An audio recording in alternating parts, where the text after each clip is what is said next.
Winston schrie begeistert auf und rief Brett an den Monitor. Er tippte mit dem Finger auf den großen, verschwommenen, klinkenden Punkt. »Da ist er, und er kommt geradeswegs auf uns zu.«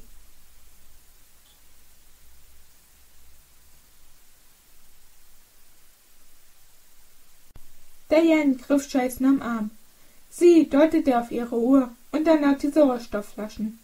Schließlich zeigte sie auf ihn und machte mit dem Daumen eine Aufwärtsbewegung. Jason verstand, was sie ihm damit sagen wollte. Er nickte und fing an, sich langsam nach oben zu bewegen. Als er aufstieg, erkannte er hoch über sich die Umrisse des Boots, die immer größer wurden, je höher er kam. Den großen, dunklen Schatten jedoch, der von Osten auf sie zukam, bemerkte er nicht. Jason tauchte auf, warf seine Taucherflossen an Bord und kletterte über die kleine Leiter an Deck.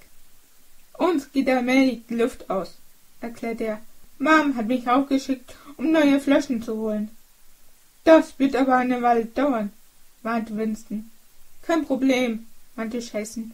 »Sie hat noch reichlich, und es passiert rein gar nichts da unten.« Tief unten im Meer war Jason gerade aus Dianes Blickfeld entschwunden, als sie den Wal kommen sah.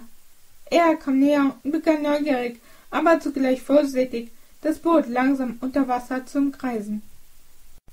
Diane hielt das Modul fest in der Hand, als sie langsam auf ihn zuschwamm. Sie bewegte sich auf seine Rückseite und machte einen großen Bogen um die auf- und abschlagende Flosse. Schon aus dieser Entfernung konnte sie das beschädigte Modul erkennen, das aus der Sonde an seinem Hinterkopf heraushing. Noch ein paar Schwimmzüge und es rückte in greifbare Nähe. Da rollte der Wal sich ohne Vorwarnung herum und tauchte ab. Diane tauchte ihm nach. Sie wollte unbedingt dranbleiben. Das Tier wartete auf sie. Wieder näherte sich Diane dem Kopf, als der Wal mit einem schnellen Schlag mit der Schwanzflosse auswich, diesmal nach oben. Sie sah ihm ungläubig daher. Dieses verflixte Ding wollte mit ihr spielen. Entschlossen setzte sie ihm nach. Bei ihrem dritten Aufstieg, einem besonders schnellen, beschlich sie plötzlich dieses merkwürdige Gefühl. Ihr wurde schwindelig. Die schummrige Dunkelheit des Meeresgrundes erstrahlte auf einmal in den hellsten, buntesten Farben. Wie es aussah, verlor der Wal seine Größe und schrumpfte auf die Größe eines Goldfisches zusammen. Sie merkte, wie ihr das Modul aus den Fingern glitt und auf den Meeresgrund segelte. Aber das fand sie eher witzig. Sie verspürte den unwiderstehlichen Drang, laut loszulachen. Tiefenrausch. Der Wal beobachtete aufmerksam aus seinen großen schwarzen Augen, wie sie sich die Maske vom Gesicht riss. »Neri«, rief er. »Komm, in In einiger Entfernung verharrte Neri einen Augenblick unter Wasser, als sie den Ruf hörte. Sie konzentrierte sich auf ihr inneres Auge und sah eine Gestalt in einem merkwürdigen Anzug, wie auch Jason ihn schon getragen hatte. Und als sie die Maske von ihrem Mund nahm, erkannte Clary auch das Gesicht. Es war die Mutter. Neri stürzte mit Höchstgeschwindigkeit los. Winston hatte gerade Jasons Flaschen aufgefüllt, als Brett aufschrie. Er zeigte auf das heftige Geplupper von Luftblasen, die an die Wasseroberfläche stiegen. Mit einem Blick erkannte Jason, dass da unten etwas furchtbar schief ging. Er packte die Ersatzflaschen an den Riemen und schnallte sie sich hastig auf den Rücken. Diane sank schon hilflos in die endlose Tiefe, als Neri sie erreichte. Sie hielt sie fest, griff mit der freien Hand nach dem Mundstück und steckte es ihr wieder zwischen den Lippen. Dann bewegte sie sich langsam, aber gleichmäßig mit der ohnmächtigen Richtung Wasseroberfläche. »Sie kommt herauf«, rief Brett in dem Moment, als Jason gerade über Bord gehen wollte.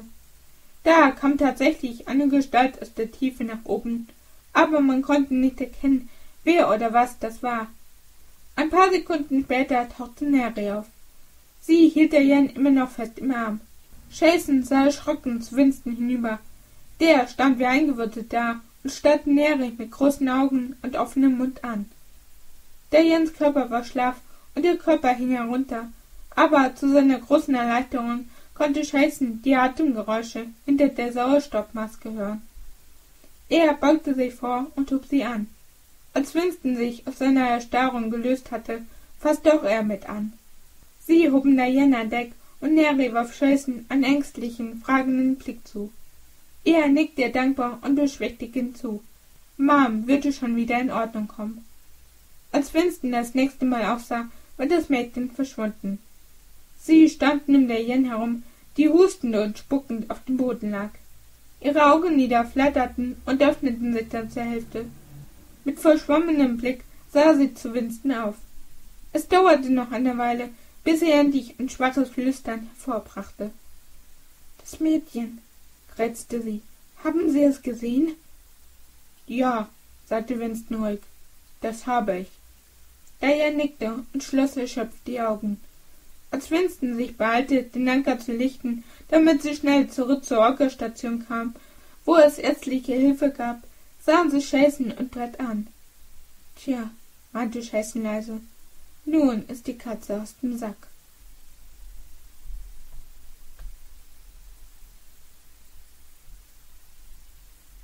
In einem der Opry-Forschungslabore für Meeresbiologie am Festland beugte sich Dr. Hellegren über eine Reihe von Instrumenten. Der Wahlgesang klarte den Raum. Er sah auf. »Wissen Sie, Jonathan«, sagte er zu dem Mann neben ihm, »je mehr von diesen Gesängen ich höre, umso überzeugter bin ich, dass an diesem Wal etwas Besonderes ist.« »Was meinen Sie?« »All die Jahre habe ich nie ein Exemplar getroffen, das mit einer solchen Klarheit und Häufigkeit kommuniziert. Wenn uns je ein Tier helfen wird, seine Sprache zu entschlüsseln, dann dieses. Im Augenblick befriedigen die Forschungsergebnisse von Dr. Bates, die uns unsere eingeschlossene Kontaktperson von Orca übermittelt, noch unsere Bedürfnisse. Aber es mag der Tag kommen, an dem sie nicht mehr ausreichen. Um genauere Untersuchungen anstellen zu können, müssten wir das Tier zu unserer alleinigen Verfügung haben.« Seine Augen glänzten kalt, als er hinzufügte, »Und wenn wir das Tier haben wollen, müssen wir auch bereit sein, es uns zu holen.«